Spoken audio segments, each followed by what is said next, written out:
ಇವತ್ತು ನಾವು ಪ್ರತಿ ಸಲ ಇಲ್ಲಿ ಚರ್ಚೆ ಮಾಡುವಾಗ ಮೈಸೂರು ರಾಜರು ಮಾಡಿದ್ರು, ದಕ್ಷಿಣಕ್ಕೆ ಹಂಗಾಯ್ತು, ದಕ್ಷಿಣಕ್ಕೆ PHC ಹಂಗಿದೆ, ದಕ್ಷಿಣಕ್ಕೆ ಶಾಲೆಗಳು ಹಂಗಿದೆ, ದಕ್ಷಿಣಕ್ಕೆ ಅಂತಂದ್ರೆ ಫ್ಯಾಕ್ಟ್ರಿಗಳಿದೆ, IT ಇದೆ. ಮತ್ತು 40-50 ವರ್ಷದಿಂದ ಎಲ್ಲ ಪಕ್ಷದವರು ಇಲ್ಲಿಂದ ಮುಖ್ಯಮಂತ್ರಿಗಳು ಆದ್ರಿ, ಉಪಮುಖ್ಯಮಂತ್ರಿಗಳು ಆದ್ರಿ, ಹಳ್ಳಿಲಿಂದ ಡೆಲ್ಲಿ ತರ ಹೋದ್ರಿ, 6-6, 7-7, 8-8 ಸಲ ಏನಪ್ಪಂದ್ರೆ ಮಂತ್ರಿಗಳಾದವರು ಇವತ್ತೇನಪ್ಪ ಇಲ್ಲಿ ನಮ್ಮಂತವ್ರ ಮುಂದೆ ನಿಂತೇನಪ್ಪ ನೀವು ಕಾಗದ ಪತ್ರಗಳು ಇಟ್ಕೊಂಡು ಭಾಷಣ ಮಾಡ್ತೀರಿ ಅಂದ್ರೆ ನಾವೇನ್ ಮಾಡ್ಬೇಕೀಗ?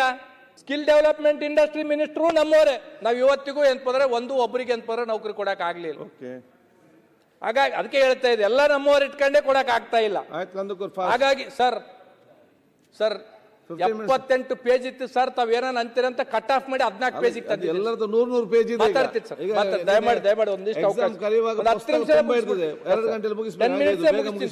ಹಾಗಾಗಿ ಅಧ್ಯಕ್ಷರು ಏನಾಗಿದೆ ಇವತ್ತಂದ್ರೆ ಅವ್ರು ಸಾಲ ಸೂಲ ಮಾಡ್ಕೊಂಡ್ ಬಂದು ಇಲ್ಲಿ ಕೋಚಿಂಗು ಮುಗಿತೆ. ಅವ್ರ ಕೋಚಿಂಗ್ ಆದ್ಮೇಲೆ ಏನ್ ಮಾಡ್ಬೇಕಂಬೋದು ಅತಂತ್ರದಾಗ ವಿದ್ಯಾರ್ಥಿಗಳಿದ್ದಾರೆ. ಸರಿ, 13ನೇ ಅಧಿವೇಶನ ಉತ್ತರ ಕರ್ನಾಟಕದಲ್ಲಿ ನನ್ನ ಭಾಷಣ 3ನೇದ್ದು. ಕಳೆದ 2ನೇ ಭಾಷಣದಲ್ಲಿ ನಾನು ಹೇಳಿದ್ದೆ ಸ್ವಲ್ಪ ನಮ್ಮ ಭಾಗಕ್ಕೆ ಅನ್ಯಾಯ ಆಗಿದೆ. ಆ ನಿಟ್ಟಿನಲ್ಲಿ ನಾನು ಯಾವ ಅಕಾಮಿಡೇಷನ್ ತಗಂಗಿಲ್ಲ, ಟೀ ತಗಲ್ಲ, ಕಾಫಿ ತಗಲ್ಲ ಅಂತ ತಿಳ್ಕೊಂಡು ಹೇಳಿದೆ. ಅದ್ರ ಪ್ರಕಾರ ಇವತ್ತು ನಾವು ಯಾವುದು ತಗೊಂಡಿಲ್ಲ. ಆದ್ರೆ ನನಗಿಲ್ಲಿ ಎಲ್ಲ ಮನೆಯಿಂದ ತಂದರೆ ನನಗೆ ಇವತ್ತು ಬೆಳಗಾಂ ಜಿಲ್ಲೆದಾಗ ಬಂದಾಗ ನನಗಿರಕ್ಕೆ ಅವಕಾಶ ಮಾಡಿಕೊಟ್ಟಿರ್ತಕ್ಕಂಥ ಕಿತ್ತೂರು MLA ಮತ್ತು ದಂಪತಿಗಳಿಗೂ ಮತ್ತು ನಮ್ಮ ನಿಖಿಲ್ ಕತ್ತಿಯವರಿಗೂ ತುಂಬ ಹೃದಯ ಧನ್ಯವಾದಗಳು, ನನಗೆಲ್ಲ ರೀತಿಯಲ್ಲಿ ಅವಕಾಶ ಮಾಡಿಕೊಟ್ಟದಕ್ಕಾಗಿ. ಅಧ್ಯಕ್ಷರೇ, ಇದು 13ನೇ ಸೆಷನ್ ಬೆಳಗಾವದಲ್ಲಿ ಚರ್ಚೆ ನಡೀತಾ ಇದೆ. ಕೇವಲ ಚರ್ಚೆಗಳು ಮಾತ್ರ ಏನಪ್ಪಂತಂದ್ರೆ ನಡೀತಾ ಇದೆ. ಚರ್ಚೆಗೆ ಅಂತ್ಯ ಯಾವಾಗ ಅಂತ ತಿಳ್ಕೊಂಡು ಕೇಳ್ತಕ್ಕಂಥದ್ದು ಇವತ್ತು ನಮಗೆ ಒಂದು ಪ್ರಶ್ನೆ ಕಾಡ್ತಾ ಇದೆ. ಕಳೆದ 2023 ಅಧಿವೇಶನದಲ್ಲಿ, ನಮ್ದು ಇದು 3ನೇ ಅಧಿವೇಶನ, 2023 ಅಧಿವೇಶನದಲ್ಲಿ ಮನೆ ಮುಖ್ಯಮಂತ್ರಿಗಳು ಹೇಳಿದ್ರು, ಪ್ರಾದೇಶಿಕ ಅಸಮತೋಲನೆ ನಿವಾರಣೆಗೆ ಡಾಕ್ಟರ್ ನಂಜುಂಡಪ್ಪ ವರದಿ ನೀಡಿರೋ ವರದಿ ಫಲಶ್ರುತಿ ಅಧ್ಯಯನಕ್ಕೆ ಹೈಪವರ್ ಕಮಿಟಿ ಇನ್ನೂ ಆಗಿಲ್ಲ. ಬೆಳಗಾವಿ ಸಮೀಪ 2000 ಎಕರೆ ಪ್ರದೇಶದಲ್ಲಿ ಹೊಸ ಕೈಗಾರಿಕೆ ಪ್ರದೇಶ ನಿರ್ಮಾಣ ಮಾಡಲು 500 ಎಕರೆ ಪ್ರದೇಶದಲ್ಲಿ ಕ್ಲಸ್ಟರ್ ಸ್ಥಾಪನೆ, ಅದು ಎಲ್ಲಿಗೆ ಬಂತು ಗೊತ್ತಿಲ್ಲ. ಧಾರವಾಡ ಸಮೀಪದ 3000 ಎಕರೆ ಪ್ರದೇಶದಲ್ಲಿ ಹೊಸ ಕೈಗಾರಿಕೆ ಪ್ರದೇಶ ನಿರ್ಮಾಣ, ರಾಯಚೂರದಲ್ಲಿ ಹತ್ತಿ ಆಧಾರಿತ ಕೈಗಾರಿಕಾ ಸ್ಥಾಪನೆಗೆ ಒತ್ತು, ವಿಜಯಪುರದಲ್ಲಿ 1500 ಎಕರೆ ಪ್ರದೇಶದಲ್ಲಿ ಉತ್ಪಾದನಾ ಕ್ಲಸ್ಟರ್ ಸ್ಥಾಪನೆ, ಉತ್ತರ ಕರ್ನಾಟಕದ ಪ್ರವಾಸೋದ್ಯಮ ಸಮಗ್ರ ಅಭಿವೃದ್ಧಿಗೆ ಕ್ರಿಯಾ ಯೋಜನೆ. ಇವತ್ತಿಗೂ ಇದು ಇನ್ನೂ ಆಗಿಲ್ಲ ಅಧ್ಯಕ್ಷರೇ. 24ರಲ್ಲಿ ಅಧ್ಯಕ್ಷರೇ ಮನೆ ಮುಖ್ಯಮಂತ್ರಿಗಳು ಘೋಷಣೆ ಮಾಡಿದರು, ಮೂಲಸೌಕರ್ಯಕ್ಕೆ 4000 ಕೋಟಿ. ಅಧಿವೇಶನದಲ್ಲಿ ಸಿದ್ದರಾಮಯ್ಯ ಅವರ ಪ್ರಕಟ, ಉತ್ತರಕ್ಕೆ ಪಂಚ ಸಂಕಲ್ಪ. ಗ್ರಾಮೀಣ ರಸ್ತೆ ಅಭಿವೃದ್ಧಿಗೆ 2000 ಕೋಟಿ ನೀಡುವುದಾಗಿ ಘೋಷಿಸಿದರು. ಈ ಘೋಷಣೆ ನಡುವೆ ಸರ್ಕಾರದಲ್ಲಿ ನಮಗೆ 10 ಕೋಟಿನ ಅಂತಂದ್ರೆ ಮಾನ್ಯ ಮುಖ್ಯಮಂತ್ರಿಗಳು ಕೊಟ್ಟಿದ್ರು. ಇವತ್ತಿಗೆ 10 ಕೋಟಿ ರೂಪಾಯಿ, ಇವತ್ತಿಗೆ ಯಾವುದೋ ನಮ್ಗೆ ಇನ್ನೂ ದುಡ್ಡು ಬಂದಿಲ್ಲ, ಅನುದಾನ ಬಂದಿಲ್ಲ ಅಧ್ಯಕ್ಷರೇ. ಇದು ಘೋಷಣೆ ಮಾಡಿರ್ತಕ್ಕಂಥದ್ದು. ನಂಜುಂಡಪ್ಪ ವರದಿನ ಹೋಗಿ ಗೋವಿಂದರಾವ್ ವರದಿ ಅಂತ ತಿಳ್ಕೊಂಡು ಮಾಡಿದ್ರು. ಕಳಿಸಲ 2024ರ ಬೆಳಗಾವಿ ಅಧಿವೇಶನದಲ್ಲಿ ಮನೆ ಮುಖ್ಯಮಂತ್ರಿಗಳು ಹೇಳಿದ್ರು 6 ತಿಂಗಳಲ್ಲಿ ವರದಿನ ಮಾಡಿಸ್ತೀವಿ ಅಂತ ತಿಳ್ಕೊಂಡು ಹೇಳಿದ್ರು. ಇನ್ನೂ ಅದನ್ನ ಏನಪ್ಪಂತಂದ್ರೆ ಆಗಿಲ್ಲ ಅಧ್ಯಕ್ಷರು. ನಮ್ಗಿರ್ತಕ್ಕಂಥ ಸಮಸ್ಯೆಗಳದ್ದು ಪಟ್ಟಿ ಬಹಳ ಆಗಿದೆ ಅಧ್ಯಕ್ಷರೇ. ನಾನು ಒಂದನ್ನ ಮನೆ ಮುಖ್ಯಮಂತ್ರಿಗಳು ಇಲ್ಲಿದ್ದಾರೆ, ಮುಖ್ಯಮಂತ್ರಿಗಳಲ್ಲಿ ಕಳಕಳಿಯ ಮನವಿ ಮಾಡ್ತೀನಿ. ಆ ಭಾಗಕ್ಕೆ ಯಾರೇನ್ ಮಾಡಿದ್ರು, ಈ ಭಾಗಕ್ಕೆ ಯಾರೇನ್ ಮಾಡಿದ್ರು, ಈ ಸಲ ಚರ್ಚೆ ಮಾಡಲ್ಲ ಅಧ್ಯಕ್ಷರೇ.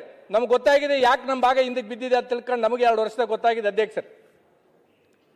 ಒಂದನ್ನ ನಾನು ಮಾನ್ಯ ಮುಖ್ಯಮಂತ್ರಿಗಳಲ್ಲಿ ಕಳಕಳಿಯ ಮನವಿ ಮಾಡ್ತೀನಿ.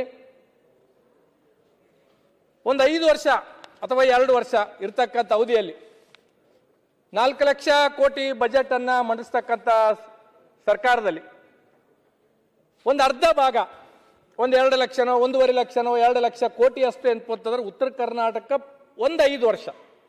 ಯಾಕಂದ್ರೆ ನಮ್ಮ ಭಾಗದ ಜನ ನಮ್ ಕೆಲಸ ಆಗಿಲ್ಲ, ಆ ಸರ್ಕಾರಗಳು ಮಾಡಿಲ್ಲ, ಈ ಸರ್ಕಾರಗಳು ಮಾಡಿಲ್ಲ ಅಂತ ತಿಳ್ಕೊಂಡು ಬರೀ ಭಾಷಣ ಮಾಡ್ಕೊಂತಾರ ಹೊಟ್ಟಿದ್ದೀವಿ. ಒಂದು ಸಲ ಮುಖ್ಯಮಂತ್ರಿಗಳು ಈ ಸರ್ಕಾರ ಒಂದು ಪ್ರತ್ಯೇಕ ಬಜೆಟ್ ಉತ್ತರ ಕರ್ನಾಟಕಕ್ಕಾಗಿ ಈ ಸಲ ಅದನ್ನ ಮಾಡಬೇಕು. ಒಂದು ವರ್ಷ ನಮ್ಗೆ ಯಾವ ಶಾಸಕರಿಗೆ ಮತ್ತೊಂದು ಮಗದೊಂದು ಯಾವ ಅನುದಾನ ಬೇಡ ಅಧ್ಯಕ್ಷರೇ.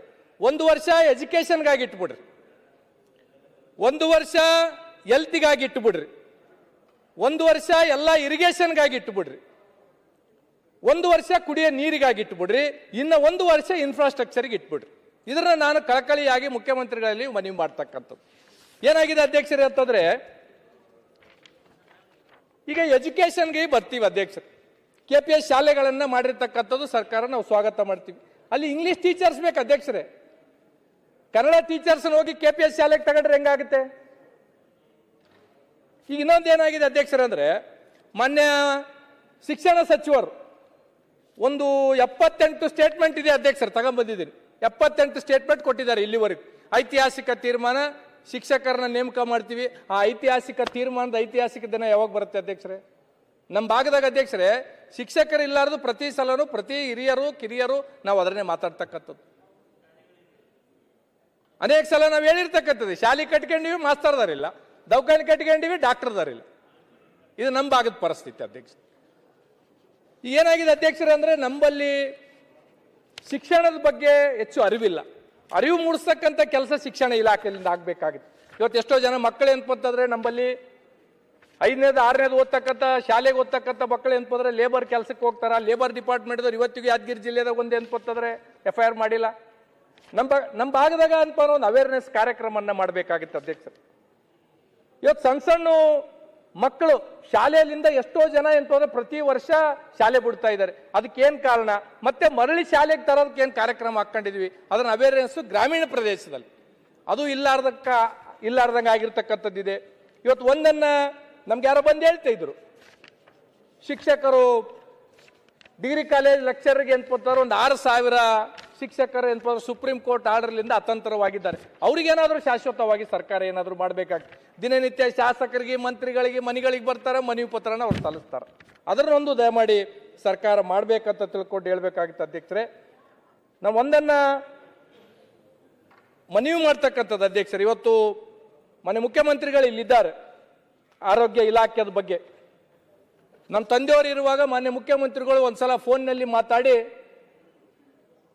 ಹೇಳಿದರು, ನಾಗನಗೌಡ್ರೆ ನಾನು ಇರುವಾಗ ಗುರುಮಿಟ್ ಕಾಲಿಗೆ ಒಂದು 100 ಬೆಡ್ ಆಸ್ಪತ್ರೆ ಕೊಡ್ತೀನಿ ಅಂತ ತಿಳ್ಕೊಂಡು ಮಾನ್ಯ ಮುಖ್ಯಮಂತ್ರಿಗಳು ಹೇಳಿದ್ರು. ಮಾನ್ಯ ಮುಖ್ಯಮಂತ್ರಿಗಳಿಗೂ ಗೊತ್ತು, ಇವತ್ತು ನಮ್ಮ ತಂದೆಯವರು ಇಲ್ಲ, ದಯಮಾಡಿ ಅದೊಂದು 50 ಬೆಡ್ಡಿಗೆ ಇದ್ದುದು 100 ಬೆಡ್ ತಾವಿದ್ದೀರಂತ ಇಲ್ಲಿ ಮನವಿ ಮಾಡ್ತಾ ಇದ್ದೀನಿ ಸರ್. 50 ಬೆಡ್ ಇದ್ದುದು 100 ಬೆಡ್ಡಿಗೆ ಅದೊಂದು ಮಾಡಿ ಕೊಡ್ಬೇಕಂತ ತಿಳ್ಕೊಂಡು ಮನವಿ ಮಾಡ್ತೀನಿ ಸರ್. ನಮ್ಮಲ್ಲಿ ಏನಾಗಿದೆ ಸರ್, ಈ ವರ್ಷದಲ್ಲಿ ಇಡೀ ರಾಜ್ಯದಲ್ಲಿ ಅತಿ ಹೆಚ್ಚು ಪೆಸ್ಟಿಸೈಡ್ ಬಳಸ್ತಕ್ಕಂಥದ್ದು ಕಲ್ಯಾಣ ಕರ್ನಾಟಕ, ಅದರಲ್ಲಿ ವಿಶೇಷವಾಗಿ ಯಾದಗಿರಿ ಮತ್ತು ವಿಜಯನಗರ ಅತಿ ಹೆಚ್ಚು ಪೆಸ್ಟಿಸೈಡ್ ಅನ್ನು ನಾವು ಬಳಸ್ತಾ ಇದ್ವಿ. ಈ ಪೆಸ್ಟಿಸೈಡ್ ಅನ್ನು ಬಳಸ್ತಕ್ಕಂಥದ್ದು ಕೃಷಿ ಇಲಾಖೆದವ್ರು ಇರ್ಬೋದು ಅಥವಾ ಸರ್ಕಾರದವ್ರು ಇರ್ಬೋದು, ಇದರಿಂದ ಏನು ಅನಾಹುತಗಳು ಆಗ್ತದಂತ ತಿಳ್ಕೊಂಡು ಇವತ್ತಿಗೂ ನಮ್ಮಲ್ಲಿ ನಮ್ಮ ರೈತರಿಗೆ ಯಾವ ಥರದ ಅವೇರ್ನೆಸ್ ಕಾರ್ಯಕ್ರಮನ ಕೊಟ್ಟಿಲ್ಲ. ನಮ್ಮ ಕರೆಮಕ್ಕವರು ಹೇಳ್ತಾ ಇದ್ರು, ಕ್ಯಾನ್ಸರ್ಗಳು ಭಾಳ ಆಗ್ತಾ ಇದೆ ಅಂತ. ನಮ್ಮ ಹೈದರಾಬಾದು ಮತ್ತು ಬಾಂಬೆ ಕಡೆಗೆ ಹೋದ್ರೆ ಅಧ್ಯಕ್ಷರೇ, ಹೈದರಾಬಾದ್ ಖಾಸಗಿ ಹಾಸ್ಪಿಟಲ್ನಾಗ ಕಲ್ಯಾಣ ಕರ್ನಾಟಕದ ಪ್ರತಿ ವರ್ಷ 2,000ಕ್ಕೂ ಹೆಚ್ಚು ಪೇಷಂಟ್ಗಳು ಅಡ್ಮಿಟ್ ಆಗ್ತಾ ಇತ್ತು. ಇದಕ್ಕೆ ಕಾರಣ ಏನಪ್ಪ ನಾವು ಪ್ಲಾಸ್ಟಿಕ್ ಯೂಸ್ ಮಾಡೋದಕ್ಕಿರ್ಬೋದು, ಇದಕ್ಕೆ ಕಾರಣ ನಾವು ಹೆಚ್ಚು ಏನಪ್ಪ ಪೆಸ್ಟಿಸೈಡ್ ಯೂಸ್ ಮಾಡ್ತಕ್ಕಂಥದ್ದು ಇರ್ಬೋದು. ಇದ್ರ ಬಗ್ಗೆ ಸರ್ಕಾರ ಏನಪ್ಪ ನಮ್ಮ ಭಾಗದ ಜನಕ ಈ ಸಲ ಕೃಷಿ ಇಲಾಖೆ ಅಧಿಕಾರಿಗಳು ಕೊಟ್ಟಿರ್ತಕ್ಕಂಥ ವರದಿಯಲ್ಲಿ ಅಧ್ಯಕ್ಷರೇ ಅತಿ ಹೆಚ್ಚು ಪೆಸ್ಟಿಸೈಡ್ ಯಾದಗಿರಿ ಜಿಲ್ಲೆನ ನಾವು ಯೂಸ್ ಮಾಡಿರ್ತಕ್ಕಂಥದ್ದು. ಇದ್ರ ಬಗ್ಗೆ ಸ್ವಲ್ಪ ಸರ್ಕಾರ ಹೆಚ್ಚು ಗಮನ ಹರಿಸಬೇಕಾಗುತ್ತೆ. ಆಮೇಲೆ ಅಧ್ಯಕ್ಷರೇ, ನಾವು ನಮ್ಮ ಕಮಿಟಿಯಲ್ಲಿ ಕೋನರೆಡ್ಡಿ ಅವರು ನಮ್ಮ ಕಮಿಟಿ ಅಧ್ಯಕ್ಷರು, ನಾವು ಕೊಪ್ಪಳ ರಾಯಚೂರು ಮಹಿಳಾ ಮತ್ತು ಮಕ್ಕಳ ಇಲಾಖೆ ಕಡೆಯಿಂದ ಹೋಗಿದ್ವಿ. ಹೋದಾಗ ನಾವು ಅಲ್ಲೆಲ್ಲ ಗರ್ಭಿಣಿ ಸ್ತ್ರೀಯರ ತಾಯಿ ಕಾರ್ಡ್ಗಳನ್ನು ಪರೀಕ್ಷೆ ಮಾಡಿದ್ವಿ. ನಾನು ನನ್ನ ಕ್ಷೇತ್ರದಲ್ಲಿ ಎಲ್ಲ ಆಸ್ಪತ್ರೆಗಳಿಗೆ ಹೋದಾಗ ಅಧ್ಯಕ್ಷರೇ, ಪ್ರೆಗ್ನೆಂಟ್ ಆಗಿರ್ತಕ್ಕಂಥ ತಾಯಿಯಂದಿರು ಹಿಮೋಗ್ಲೋಬಿನ್ 10, 11 ಇರುತ್ತೆ ಅಧ್ಯಕ್ಷರೇ. ಅವ್ರು ಪ್ರೆಗ್ನೆಂಟ್ ಆದ್ಮೇಲೆ ಆಸ್ಪತ್ರೆಗೆ ಬಂದರೆ ಜಾಸ್ತಿ ಆಗಬೇಕು. 10ರಿಂದ 9ಕ್ಕೆ ಬರುತ್ತೆ, 8ಕ್ಕೆ ಬರುತ್ತೆ, 7ಕ್ಕೆ ಬರುತ್ತೆ. 7ಕ್ಕೆ ಬಂದ್ಮೇಲೆ ಅವ್ರನ್ನ ಗೌರ್ಮೆಂಟ್ ಹಾಸ್ಪಿಟಲ್ಗೆ ಯಾದಗಿರಿಗೋ ರಾಯಚೂರಿಗೋ ಕಲಬುರಗಿಗೋ ಕಳಿಸ್ತೀವಿ. ಅವಾಗ ಏನಂತಂದ್ರೆ ತಾಯಿ ಸಾಯ್ತಾಳ ಗೊತ್ತಿಲ್ಲ, ಮಗು ಸಾಯ್ತದೋ ಗೊತ್ತಿಲ್ಲ. ಇದಕ್ಕೆ ಏನಾಗ್ತಾ ಇದೆ ಅಂತ ತಿಳ್ಕೊಂಡು ಮಾನ್ಯ ಕಾರ್ಯದರ್ಶಿಗಳಿಗೆ ಮೊನ್ನೆ ಕೇಳಿದಾಗ ಒಂದೇನೋ ಇಂಜೆಕ್ಷನ್ ಏನೋ ಕೊಡ್ತಾ ಇದ್ದಾರೆ ಅಂತ. ಆ ಇಂಜೆಕ್ಷನ್ ಇನ್ನೂ ನಮ್ಮ ಭಾಗಕ್ಕೆ ಬಂದಿಲ್ಲ ಅಧ್ಯಕ್ಷರು. ಯಾಕಂದ್ರೆ ನಮ್ಮಲ್ಲಿ ಪೌಷ್ಟಿಕಾಂಶ ಇರ್ಬೋದು ಅಥವಾ ಆರೋಗ್ಯದ ಬಗ್ಗೆ ನಮ್ಗೆ ಹೆಚ್ಚಿನ ಅರಿವು ಇಲ್ಲಾರ್ದಿರ್ಬೋದು, ಅದರಲ್ಲಿಂದ ಸಮಸ್ಯೆ ಆಗ್ತಾ ಇದೆ. ಇದು ಸರ್ಕಾರ ಆ ಇಂಜೆಕ್ಷನ್ಗಳನ್ನು ನಂಬಲ್ಲಿ ಕೊಡಬೇಕಾಗಿತ್ತು. ಮೊನ್ನೆ ಮುಖ್ಯಮಂತ್ರಿಗಳು ಕಳೆದ ಸಲ ಹೇಳಿದ್ರು ಕಲ್ಯಾಣ ಕರ್ನಾಟಕ PHCಗಳಿಗೆ ಫೈನಾನ್ಷಿಯಲಿ ಆಗಿ ಯಾವುದೇ ತರದ್ದು ಕೊಡಬೇಕಾಗಿತ್ತಂದ್ರೆ ಅದಕ್ಕೆ ಯಾವ ಮಾನದಂಡಗಳು ಇಲ್ಲ ಅಂತ ತಿಳ್ಕೊಂಡು ಹೇಳಿದ್ದಾರೆ. ಈಗ ನಮ್ಮ ಕ್ಷೇತ್ರದಲ್ಲಿ ನಮ್ಮ ಭಾಗದಾಗ ನಾವು PHCಗಳನ್ನು ಕೇಳಿದ್ರೆ ಇಲ್ಲ 20,000ಕ್ಕೂ ಹೆಚ್ಚು ಜನಸಂಖ್ಯೆ ಇದ್ರೆ ಮಾತ್ರ PHCಗಳನ್ನು ಕೊಡ್ತೀವಿ ಅಂತ ತಿಳ್ಕೊಂಡು ಹೇಳ್ತಾ ಇದ್ದಾರೆ. ಈ ಎಲ್ಲ ರಿಲ್ಯಾಕ್ಸೇಷನ್ಸ್ ಅನ್ನ ನಮಗೆ ಕೊಡ್ಬೇಕು. ಈಗ ಇನ್ನೊಂದು ಏನಾಗಿದೆ ಅಧ್ಯಕ್ಷರೇ ಅಂದ್ರೆ, ಒಂದು ಆರೋಗ್ಯ ಇಲಾಖೆದವರು ಒಂದು ಆದೇಶ ಹೊರಡಿಸಿದ್ದಾರೆ. ಈ CHCದಾಗಿರ್ತಕ್ಕಂಥ PHCದಾಗಿರ್ತಕ್ಕಂಥ ಸ್ಪೆಷಲಿಸ್ಟ್ಗಳನ್ನ ತಾಲೂಕಾ ಆಸ್ಪತ್ರೆಗಳಿಗೆ ಶಿಫ್ಟ್ ಮಾಡಬೇಕಂತ ತಿಳ್ಕೊಂಡು, ಇಲ್ಲೇ ಇರ್ತಕ್ಕಂಥ ಮುಖ್ಯಮಂತ್ರಿಗಳಲ್ಲಿ ನಾನು ಮನವಿ ಮಾಡ್ತಕ್ಕಂಥದ್ದು ಇಷ್ಟೇ, ನಮ್ಮಲ್ಲಿ ಆರೋಗ್ಯದ ಅರಿವು ಬಹಳ ಕಡಿಮೆ ಇದೆ ಕಲ್ಯಾಣ ಕರ್ನಾಟಕದಲ್ಲಿ ಅಥವಾ ಉತ್ತರ ಕರ್ನಾಟಕದಲ್ಲಿ. ಈ ಆದೇಶಕ್ಕೆ ಸ್ವಲ್ಪ ನಮ್ಮ ಭಾಗಕ್ಕೆ ರಿಲ್ಯಾಕ್ಸೇಷನ್ ಕೊಡಬೇಕಂತ ತಿಳ್ಕೊಂಡು ತಮ್ಮ ಮುಖಾಂತರ ನಾನು ಕಳಕಳಿಯಾಗಿ ಅವರಲ್ಲಿ ಮನವಿ ಮಾಡ್ತಕ್ಕಂಥದ್ದು ಅಧ್ಯಕ್ಷರೇ. ನಮ್ಮ ಸಭಾಧ್ಯಕ್ಷರೇ, ಅದು PHC ಬಗ್ಗೆ ತಾವೇನು ಮಾತಾಡ್ತಾ ಇದ್ದೀರಿ, ಅದಕ್ಕೆಲ್ಲ IPHS ಸ್ಟ್ಯಾಂಡರ್ಡ್ ಪ್ರಕಾರನೇ ಮಾಡಬೇಕು. ನಾವು ಆರೋಗ್ಯ ಇಲಾಖೆ ಮತ್ತು ಕಲ್ಯಾಣ ಕರ್ನಾಟಕ ಅಭಿವೃದ್ಧಿ ಮಂಡಳಿ ವತಿಯಿಂದ ಸುಮಾರು 65 PHC ಮಾಡಬೇಕಂತ ನಾವು ಮಾಡಿದ್ವಿ. ಆದರೆ ಅದರದ್ದೆಲ್ಲ rules and regulation IPHS standard ಇದೆ, ಅದರ ಪ್ರಕಾರನೇ ಮಾಡಬಹುದು. ಸರ್, ಈಗ ಮುಖ್ಯಮಂತ್ರಿಗಳು ಅನೇಕ ಸಲ ಹೇಳಿರ್ತಕ್ಕಂಥದ್ದು ಇದೆ ಅಧ್ಯಕ್ಷರೇ. ಈ ತರದ್ದು ಯಾವುದೇ ಸಮಸ್ಯೆಗಳು ಬಂದಾಗ ಕಲ್ಯಾಣ ಕರ್ನಾಟಕ ರಿಲ್ಯಾಕ್ಸೇಷನ್ ಕೊಡ್ರಿ ಅಂತ ಮಾನ್ಯ ಮುಖ್ಯಮಂತ್ರಿಗಳು ಅನೇಕ ಸಲ ಹೇಳಿರ್ತಕ್ಕಂಥದ್ದಿದೆ. ನಮ್ಮ ಬಗ್ಗೆದಾಗ ಏನ್ಪತ್ತಂದ್ರೆ ನೀವು ಆರೋಗ್ಯ ಆವಿಷ್ಕಾರ ಅಂತ ತಿಳ್ಕೊಂಡು ಏನ್ ಮಾಡ್ತಾ ಇದ್ರಿ, ಇದರಲ್ಲಿ ರಿಲ್ಯಾಕ್ಸೇಷನ್ ಕೊಡ್ಬೇಕಂತ ನಮ್ಮ ಧ್ವನಿ ನೀವು ಆಗ್ಬೇಕು ಸರ್. ನೀವೇ ಇಲ್ಲ ಅಂತ ತಿಳ್ಕೊಂಡ್ಬಿಟ್ರೆ ನಾವೇ ಕೇಳ್ಕೊಳ್ಳೋದು ಮಾಡ್ಬೇಕು. ಆಮೇಲೆ ಇನ್ನೊಂದು ಏನಾಗಿದೆ ಅಧ್ಯಕ್ಷರೇ, ಬಹುತೇಕ ಶ್ರೀಮಂತರು ಮಕ್ಕಳಿಲ್ಲಾರ್ದವರು ಏನಂದ್ರೆ ಪ್ರೈವೇಟ್ ಹಾಸ್ಪಿಟ್ಲ್ಗಳಿಗೆ ಹೋಗ್ತಾರೆ ಅಧ್ಯಕ್ಷರೇ. ನಮ್ಮಲ್ಲಿ ಉತ್ತರ ಕರ್ನಾಟಕ ಕಿಮ್ಸ್ನಾಗ ಸರ್ಕಾರ ಒಂದು ಶಾಂಕ್ಷನ್ ಆಗಿದೆ. ಸರ್ಕಾರದಾಗ ಬಡವರ ಮಕ್ಕಳಿಗೆ, ತಾಯಿ ಇಲ್ಲಾರ್ದಂಥವ್ರಿಗೆ, ಮಕ್ಕಳಿಲ್ಲಾರ್ದಂಥ ತಾಯಿ ಅಂದಿರಿಗೆ ಸರ್ಕಾರಿ ಆಸ್ಪತ್ರೆಗೆ ಬಂದು ಫ್ರೀದಾಗ ಟ್ರೀಟ್ಮೆಂಟ್ ತಗೊಂಡು ಮಕ್ಕಳು ಮಾಡಿಸ್ಕೊಳ್ಳಿ ಅಂತ ತಿಳ್ಕೊಂಡು ಒಂದು IVF ಕೇಂದ್ರವನ್ನ ಕಿಮ್ಸ್ಗೆ ಕೊಟ್ಟಿದ್ದಾರೆ. ಆದ್ರೆ ಅದಕ್ಕೆ ಇವತ್ತಿಗೂ ದುಡ್ಡು ಬಿಡುಗಡೆ ಆಗಿಲ್ಲ. ಯಾಕಂತಂದ್ರೆ ನಮ್ಮಲ್ಲಿ ಪ್ರೈವೇಟ್ ಹಾಸ್ಪಿಟ್ಲ್ಗಳಿಗೆ ತಾಯಿ ಅಂದ್ರೆ ಹೋದ್ರೆ ಅಧ್ಯಕ್ಷರು ಬಡವರು ಹೋಗಕ್ಕೆ ಆಗಂಗಿಲ್ಲ. ಅದಕ್ಕೆ ಇದ್ರನ್ನ ಒಂದು ಸ್ವಲ್ಪ ಮಾನ್ಯ ಮುಖ್ಯಮಂತ್ರಿಗಳು ಇದಕ್ಕೆ ಒಂದಿಷ್ಟು ಗಮನ ಹರಿಸಿ ದುಡ್ಡುಗಳನ್ನು ಕೊಟ್ರೆ ಬಡ ಮಕ್ಕಳು ತಾಯಂದ್ರೆ ಅಂತಂದ್ರೆ ನೆನ್ಪಿಡ್ತಕ್ಕಂಥ ಕೆಲಸ ಆಗ್ತದೆ. ಆಮೇಲೆ ಅಧ್ಯಕ್ಷರು ಇನ್ನೊಂದು ಏನಾಗಿದೆ, ಈ NHM ಸರ್ವೆಂಟ್ಸ್ ಏನಾಗಿದೆ ಅಧ್ಯಕ್ಷರೇ, ಅವ್ರು ಸುಮಾರು 10-12 ವರ್ಷದಿಂದ ಕೆಲಸ ಮಾಡ್ತಾ ಇದ್ದಾರೆ. ಈಗ ಅವರಿಗೆ ಸರ್ಕಾರ ಏನೋ ತೆಗಿಬೇಕಂತ ತಿಳ್ಕೊಂಡು ಹೇಳ್ತಾ ಇದೆ. ಮಾನ್ಯ ಉಪಮುಖ್ಯಮಂತ್ರಿಗಳು ಸರ್ಕಾರಕ್ಕೊಂದು ಮನವಿ ಮಾಡಿದ್ದಾರೆ, ನಾವು ಕಾಂಗ್ರೆಸ್ ಸರ್ಕಾರ ಗ್ಯಾರಂಟಿಗಳಲ್ಲಿ ಘೋಷಣೆ ಮಾಡಿದ್ದೀವಿ, ಹಾಗಾಗಿ ಅಂತಂದ್ರೆ ಇವ್ರನ್ನ ಕಾಯಂಗೊಳಿಸ್ಬೇಕಂತ ತಿಳ್ಕೊಂಡು ಅನೇಕ ಜನ ಅವ್ರು ಬೀದಿಗೆ ಬಿದ್ದಿದ್ದಾರೆ. ಶಾಸಕರು ಮತ್ತು ಮಂತ್ರಿಗಳ ಹತ್ರ, ಬೇರೆ ಬೇರೆಯವ್ರ ಹತ್ರ ಬಂದು ಅಂತಂದ್ರೆ ಮನವಿ ಮಾಡ್ತಕ್ಕಂಥದ್ದು ಅಧ್ಯಕ್ಷರೇ. ಅಧ್ಯಕ್ಷರೇ, ಇವತ್ತು ನಮ್ಮಲ್ಲಿ ಉದ್ಯೋಗಕ್ಕಾಗಿ ಅನೇಕ ಪ್ರತಿಭಟನೆಗಳನ್ನು ಮಾಡ್ತಾ ಇದ್ದಾರೆ. ಇವತ್ತು ಧಾರವಾಡದಲ್ಲಿ ಆರಂಭಗೊಂಡಿದೆ ಅಧ್ಯಕ್ಷರೇ. ಅಲ್ಲಿಂದ ಅನೇಕ ವಿದ್ಯಾರ್ಥಿಗಳು ನಮಗೆ ಫೋನ್ ಮಾಡ್ತಾ ಇದ್ದಾರೆ, ನೀವೆಲ್ಲ ಅಧಿವೇಶನದಾಗಿದ್ದೀರಿ, ಸರ್ಕಾರದಾಗಿದ್ದೀರಿ, ನೀವು ಮಾತಾಡ್ರಿ ಅಂತ ತಿಳ್ಕೊಂಡು. ಇವತ್ತು ಏನಾಗಿದೆ ಅಧ್ಯಕ್ಷರೇ, ನಮ್ಮ ಭಾಗದಾಗ ಈಗಾಗಲೇ ಒಂದು ಪಟ್ಟಿನ ನಮ್ಮ ಹತ್ರ ಬಂದಿದೆ ಅಧ್ಯಕ್ಷರು. ಈಗ 6 ತಿಂಗಳ ಒಂದೊಂದು ವರ್ಷಕ್ಕೆ ಅಂತಂದ್ರೆ ಧಾರವಾಡಕ್ಕೆ ಅಂತಂದ್ರೆ ಕೋಚಿಂಗ್ ಬರ್ತಾರೆ. ಕೋಚಿಂಗ್ ಮಾಡ್ಕೊಂಡು ಸಾಲ ಮುಗಿಸ್ಕೊಂಡು ಅಂತಂದ್ರೆ ಮನೆಗೆ ಹೋಗ್ಬೇಕಂದ್ರೆ ತಂದೆ ತಾಯಿ ನೀನು ಏನಾದ್ರು ನೌಕರಿ ಮಾಡ್ಕಪ್ಪ, ಇಲ್ಲಿ ಬಂದ್ರೆ ಅಂತಂದ್ರೆ ನಾವೇನು ಉತ್ತರ ಕೊಡ್ಬೇಕಂತ ತಿಳ್ಕೊಂಡು ಅಂತಂದ್ರೆ ಅಲ್ಲಿ ಮಕ್ಕಳಿಗೆ ಒತ್ತಡ ಆಗ್ತಾ ಇದ್ದಾರೆ. ಅವ್ರು ಸಾಲ ಸೂಲ ಮಾಡ್ಕೊಂಡ್ ಬಂದು ಇಲ್ಲಿ ಕೋಚಿಂಗು ಮುಗಿತೆ. ಅವ್ರು ಕೋಚಿಂಗ್ ಆದ್ಮೇಲೆ ಏನ್ ಮಾಡ್ಬೇಕಂಬೋದು ಅತಂತ್ರದಾಗ ವಿದ್ಯಾರ್ಥಿಗಳಿದ್ದಾರೆ. ಇವತ್ತು 2,24,000 ರೂಪಾಯಿ, 2,84,000 ಇರ್ತಕ್ಕಂಥ ಖಾಲಿ ಇರ್ತಕ್ಕಂಥ ಪೋಸ್ಟ್ಗೆ ಕೇವಲ 24,000 ಕಾಲ್ ಫಾರ್ಮ್ ಮಾಡಿದ್ದೀರಿ. ಅದರಲ್ಲಿ ಏನಂತಂದ್ರೆ 2 ವರ್ಷ ನೆನಪಂತಂದ್ರೆ ಏರಿಕೆ ಮಾಡಿದಿರಿ, ಸಂತೋಷ. ಆದ್ರೆ ಕಾಲ್ ಫಾರ್ಮ್ ಅನ್ನ ಪೂರ ಮಾಡ್ಬೇಕಲ್ಲ.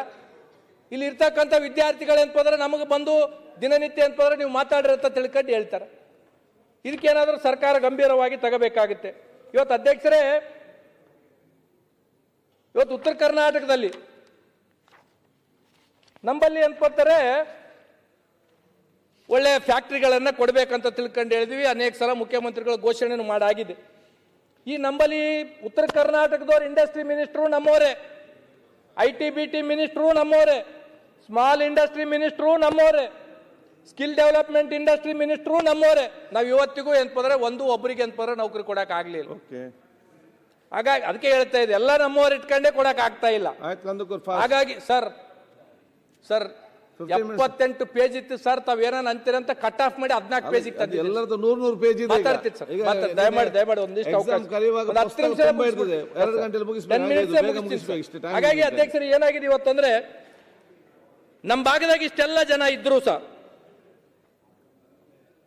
ಇವತ್ತು 18,000 ಇಂಜಿನಿಯರ್ ಸೀಟ್ಗಳು ಏನಪ್ಪಂದ್ರೆ ಖಾಲಿ ಇರ್ತಕ್ಕಂಥದ್ದು. ಕಾರಣ ಸರ್ಕಾರದಾಗ ಯಾವ ಪೋಸ್ಟಿಂಗ್ಗಳು ಏನಪ್ಪಂದ್ರೆ ಆಗ್ತಾ ಇಲ್ಲ. ಇವತ್ತು ಏನಾಗಿದೆ ಅಧ್ಯಕ್ಷರೇ ಅಂದ್ರೆ ನಾವು ಪ್ರತಿ ಸಲನೂ ಏನಪ್ಪಂತಂದ್ರೆ ಮಾತಾಡುವಾಗ ಬಹುತೇಕ ಜನ ಶಾಸಕರು 3 ಜನ 3 ಸಲ 4 ಸಲ 5 ಸಲ 6 ಸಲ 7 ಸಲ 8 ಸಲ MLA ಆಗಿ ಮಂತ್ರಿ ಆಗಿ ಓದೋರು ಏನಪ್ಪಂತಂದ್ರೆ ಬೇರೆ ದಕ್ಷಿಣಕ್ಕೋ ಉತ್ತರಕ್ಕೋ ಅಂತ ತಿಳ್ಕೊಂಡು ತುಲನೆ ಮಾಡ್ತಾರೆ. ನೀವಿರಕಲ್ಕೆ ಏನು ಮಾಡಿದ್ರಿ? ನಾನು ಎಲ್ಲ ಪಕ್ಷದವ್ರಿಗೆ ಕೇಳ್ತೀನಿ ಅಧ್ಯಕ್ಷರು.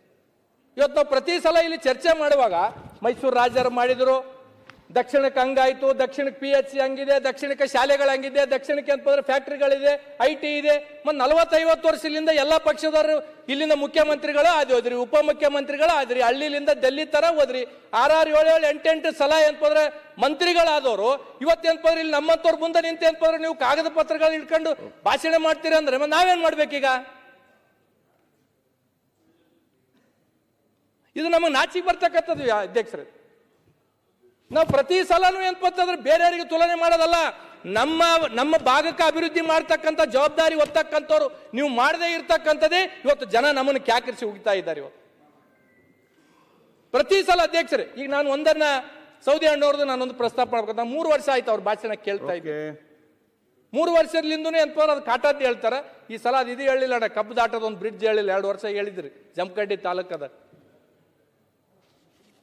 ಸರ್. ಅನೇಕ ಸಲ ನಾನು ರಾಯರೆಡ್ಡಿ ಅವ್ರದ್ದು ಕಳೆದ ಸಲ ಭಾಷಣ ಮಾಡಿರ್ತಕ್ಕಂಥದ್ದು ಪಾಯಿಂಟ್ ಬರ್ಕೊಂಡಿದ್ದೀನಿ ಸರ್.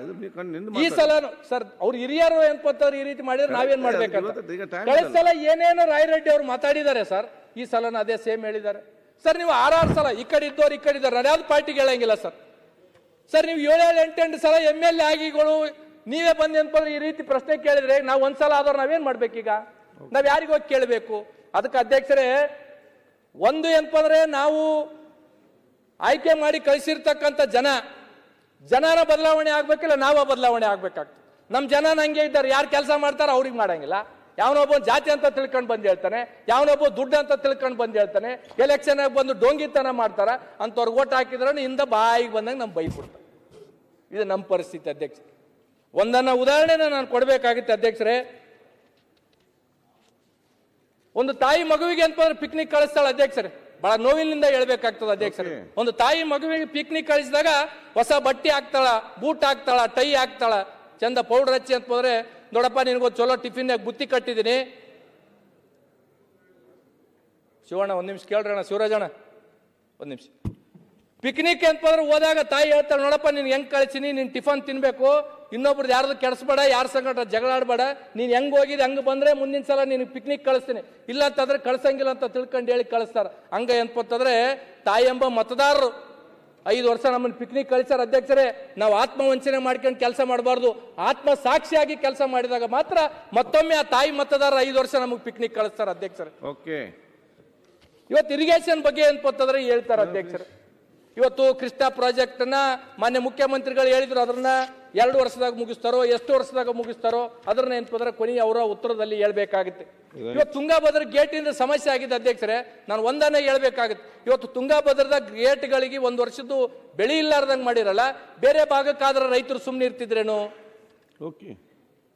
ಇವತ್ತು ಭೀಮಾ ರಿವರ್ ಬಚಾವೋ ಆಯೋಗದ ಇವತ್ತು ಕಳೆದ ಸಲ ಏನಪ್ಪಂತಂದ್ರೆ ಉಪಮುಖ್ಯಮಂತ್ರಿಗಳು ಹೇಳಿದ್ರು, ಒಂದು ಕಮಿಟಿ ಮಾಡ್ತೀವಿ, ನೀರ್ ಪೋಲ್ ಹಾಕೋದಕ್ಕ ಏನ್ ಮಾಡ್ಬೇಕಂತ ತಿಳ್ಕೊಂಡು ಹೇಳಿದ್ರು. ಇವತ್ತಿಗೂ ಒಂದು ಕಮಿಟಿ ಮಾಡಕ್ ಆಗ್ಲಿಲ್ಲ.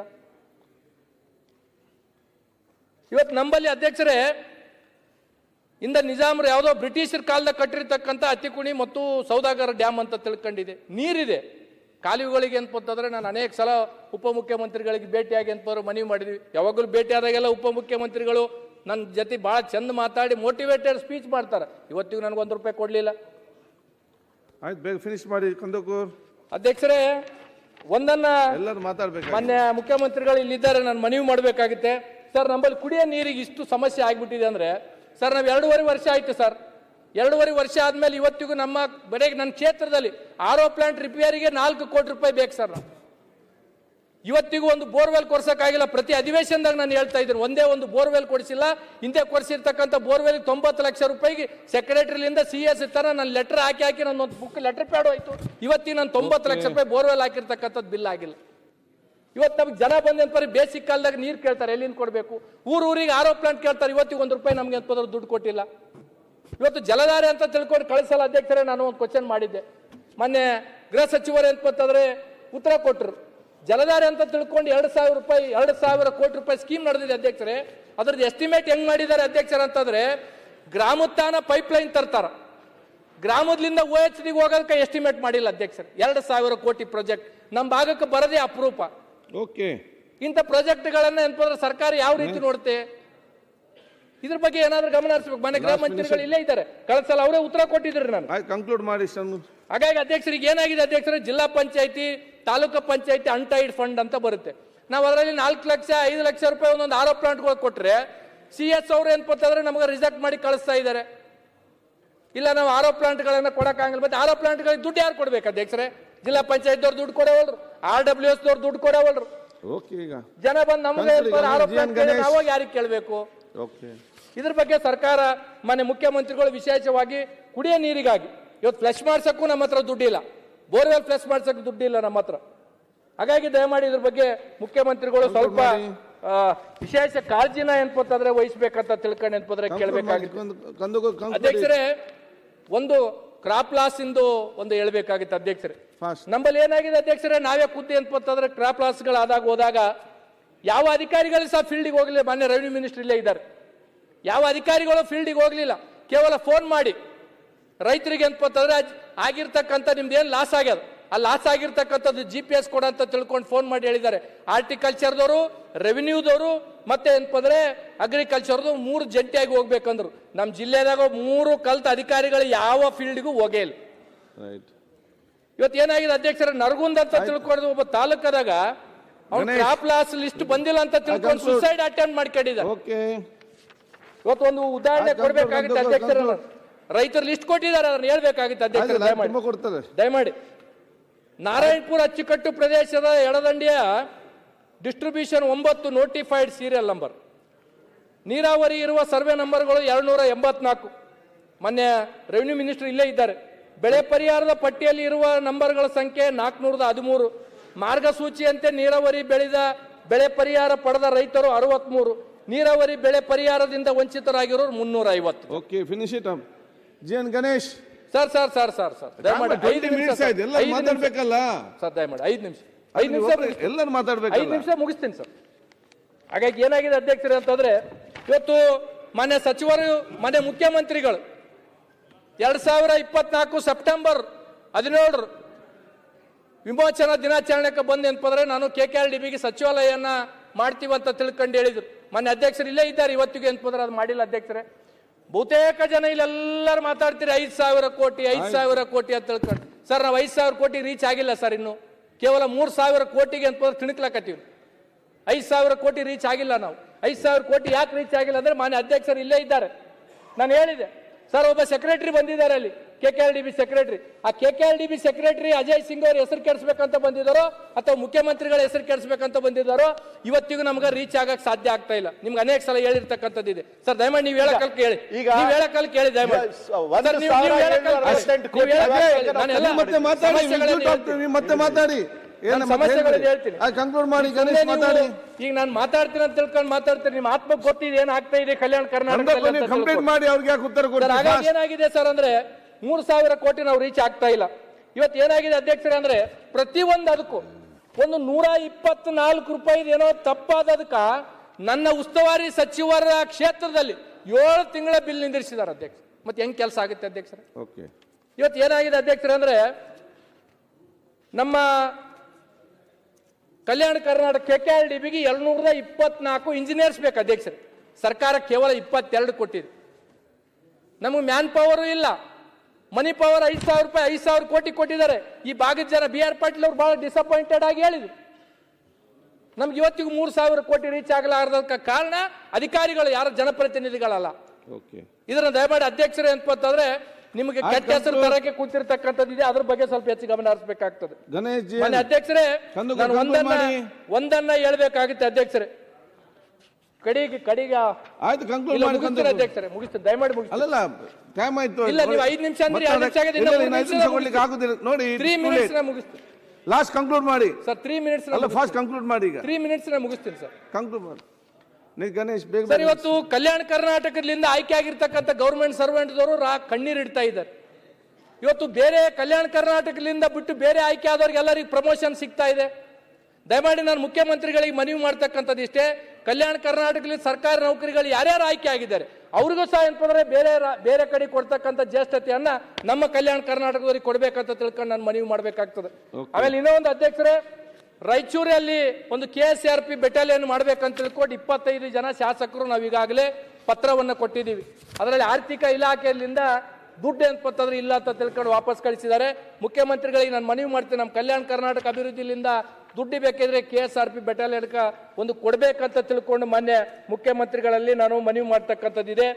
ಅಧ್ಯಕ್ಷರೇ, ಒಂದು ಕೊನೆಯದಾಗಿ ಹೇಳಿ ನನ್ನ ಮಾತನ್ನ ವಿರಾಮ ಕೊಡ್ತೀನಿ ಅಧ್ಯಕ್ಷ.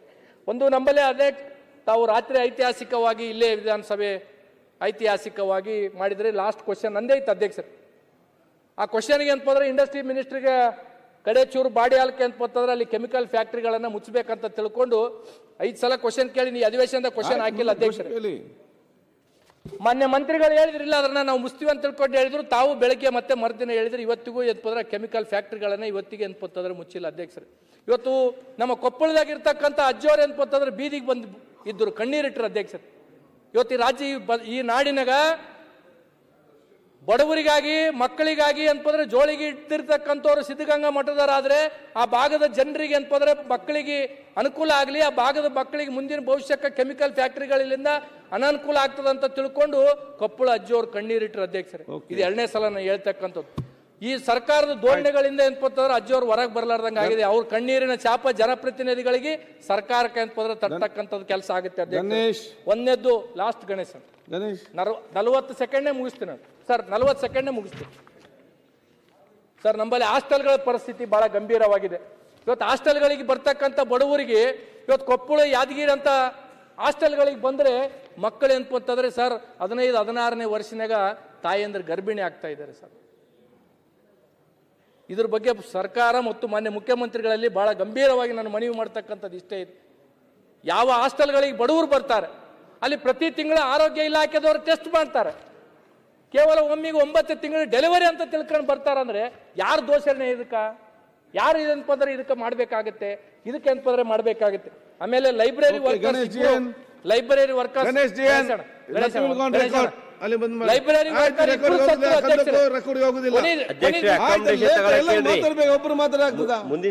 ಅಧ್ಯಕ್ಷರೇ, ಲೈಬ್ರರಿ ವರ್ಕರ್ ಇಬ್ಬರು ಸತ್ರು. ಸರ್ಕಾರ ಸೌಜನ್ಯಕ್ಕೂ ಅಲ್ಲಿ ಇರ್ತಕ್ಕಂಥ ಇಲಾಖೆದವರು ಮಾತಾಡ್ಲಿಲ್ಲ. ಹಾಗಾಗಿ ನಾನು ಒಂದನ್ನ ಕೊನೆಯದಾಗಿ ನಾನು ಹೇಳ್ತಕ್ಕಂಥದ್ದು ಇಷ್ಟೇ ಅಧ್ಯಕ್ಷರೇ. ಹಿಂದೆ ಕಲ್ಯಾಣದಾಗ ಉತ್ತರ ಕರ್ನಾಟಕದಾಗ ಏನ್ಪಂತಂದ್ರೆ ಬಿದ್ದವ್ರನ್ನ ಎತ್ತಲಕ್ಕ ಬಸವಣ್ಣವ್ರು ಬಂದ್ರು. ಅಭಿವೃದ್ಧಿದಾಗ ಬಿದ್ದಿರ್ತಕ್ಕಂಥ ನಮ್ಮನ್ನ ಏನ್ಪಂತಂದ್ರೆ ಬಸವತ್ತಂತ ಸರ್ಕಾರಗಳು ಬರ್ಬೇಕಂತ ತಿಳ್ಕೊಂಡು ಹೇಳಿ ನಾನು ಒಂದು ಮನವಿ ಮಾಡ್ತಕ್ಕಂಥದ್ದು ಇಷ್ಟೇ ಇದೆ. ದಯಮಾಡಿ ಮತ್ತೊಮ್ಮೆ ಪ್ರತ್ಯೇಕ ಬಜೆಟ್ ಅನ್ನ ಮಾನ್ಯ ಮುಖ್ಯಮಂತ್ರಿಗಳು ಕೊಡ್ಬೇಕಂತ ತಿಳ್ಕೊಂಡು ಹೇಳಿ ನನ್ನ ಮಾತಿಗೆ ವಿರಾಮಿಸ್ತೀನಿ ಅಧ್ಯಕ್ಷರೇ.